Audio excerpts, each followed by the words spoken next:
Hey everybody, it's day number 2 for 2017. That's right, man.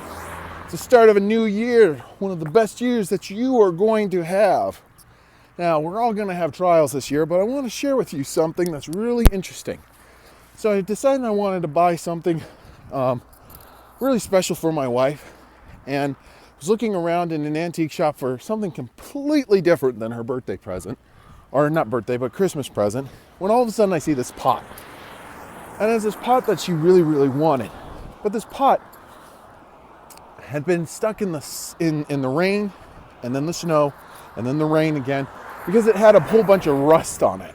And it just didn't look very appealing. The inside was really gunky as well. So I look at the tag and it says $30. So I go, okay. Well, I walk up to the front desk. I say, how much do you want for this? And they go, $20. I go, okay.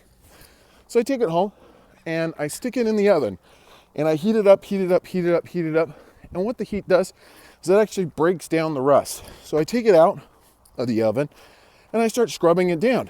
Once I'm done scrubbing it down, I realize all of that rust is still on there. So I do the next best thing. I go to my parents' house and I get their power tools and I use their wire wheel, and I all over the pot.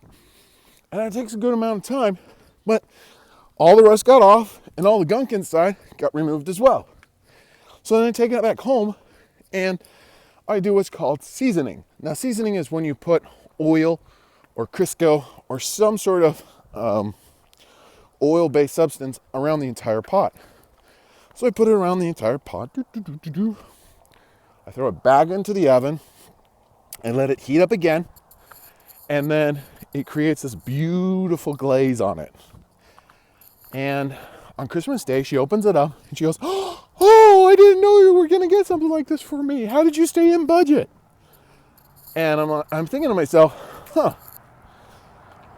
how did I stay in budget? Because typically those pots go for about $120 to $160.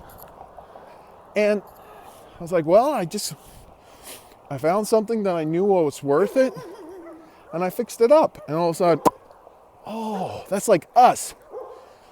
A lot of times, we're like that cast iron pot. We have this appearance about us, or we have all of this gunk and crud that's on us that does not show our true selves, does not show what we truly are capable of doing. But through trials, such as heat, as well as wire brushes. Wire brushes are kind of like trials as well. Eventually the rust gets taken off. But here's the thing, is that just when we think that the trials are over, we get hit with more trials. And then all of a sudden, we're given the things that we need, but we have to hold out for it. The cast iron itself is really amazing. The pot is really amazing. Our lives can be really amazing as well. But we have to realize as well that we go through these trials and we have to welcome these trials because that's what makes us better. That is what will knock off the gunk that we've created in our lives, so that way we can become better people. So, what type of pot are you? Something to think about.